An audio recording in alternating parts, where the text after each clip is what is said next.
Hey guys, it's Randy. Today is March 5th, 2020, and I'm going to talk about a couple things here that I think are very important. And if you'll give me a few minutes, I'm going to talk about a couple things which will lead to my point that I think is extremely important.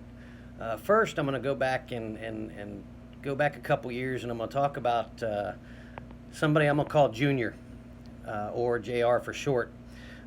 In a small community in Texas, this individual was running for constable in their community, and were actually receiving threatening phone calls, even to the point of a public smear campaign saying that Junior had committed crimes of certain natures, which was never the case. To include in this, this individual was outside one evening and somebody was on their property.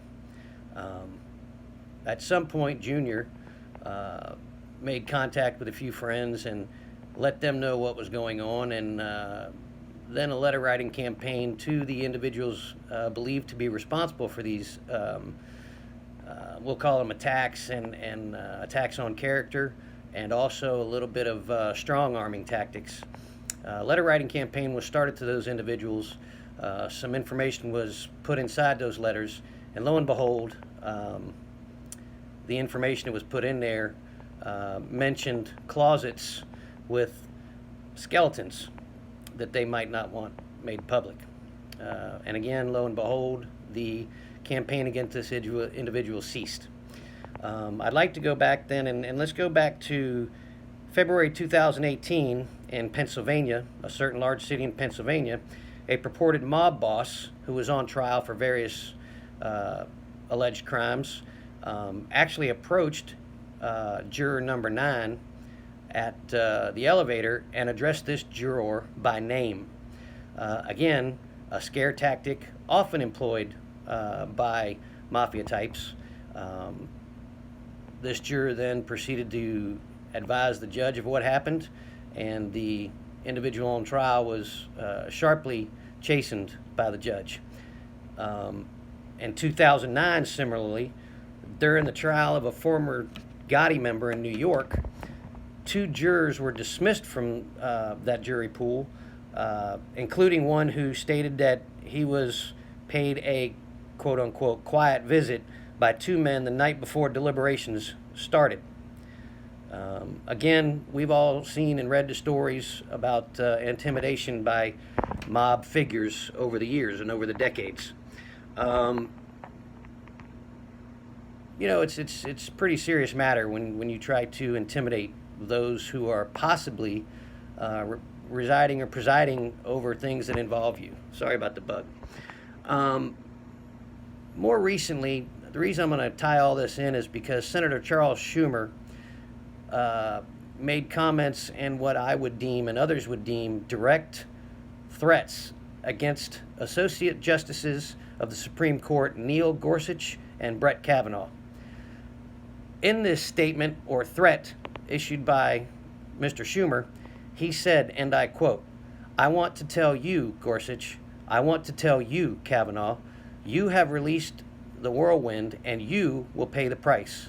You won't know what hit you if you go forward with these awful decisions."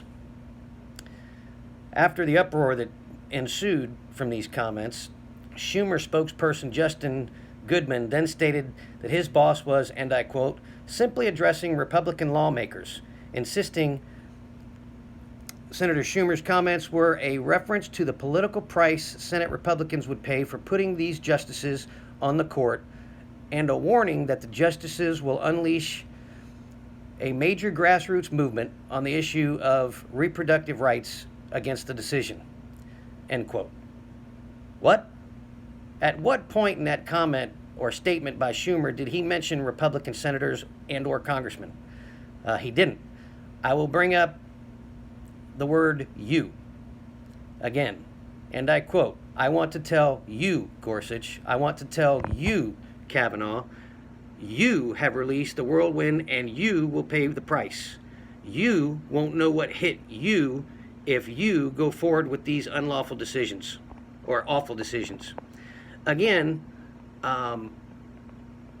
when he mentions 2 associate justices by name, and in that statement 7 different times uses the word you, again, after mentioning them by name, I am not quite sure how anybody on this earth can say that he was referring to Senate Republicans and Democrats. Senate Republicans and Congress Republicans. So what do we see here? My comparison is the mafioso tactics employed over the decades by persons on trial that I referred to earlier. And is this not in direct comparison to what Senator Schumer just did? At what point in my lifetime, and I am 53 years old, have I ever heard a sitting senator and or congressman specifically threaten 1 or 2 individuals sitting on the Supreme Court of the United States? The answer is simple. 1. And it just happened in the last couple days by Senator Charles Schumer. This is nothing less than an intimidation tactic by Schumer and Senate Democrats. You know what the only difference is between Senator Schumer and the Mafia over the past several decades? The Mafia do it quietly. Again, the gentleman who was on the jury and said that he was paid a quiet visit by 2 men the night before deliberations started. He understood what that meant. He was therefore dismissed from the jury because he feared for the life of his family and himself. The difference between Schumer and the Mafia is Schumer directly called out 2 sitting justices on the Supreme Court. If this is not a criminal offense, on a similar way tantamount to jury tampering, but more serious because these 2 justices have now been called out by a ranking member of the United States Senate. This kind of mafioso tactics has to stop, and it deserves criminal prosecution. If you disagree, I don't know how you do. You still have the right to your opinion. But the DOJ needs to investigate this. 2 direct threats were made against 2 sitting associate justices of the United States Supreme Court.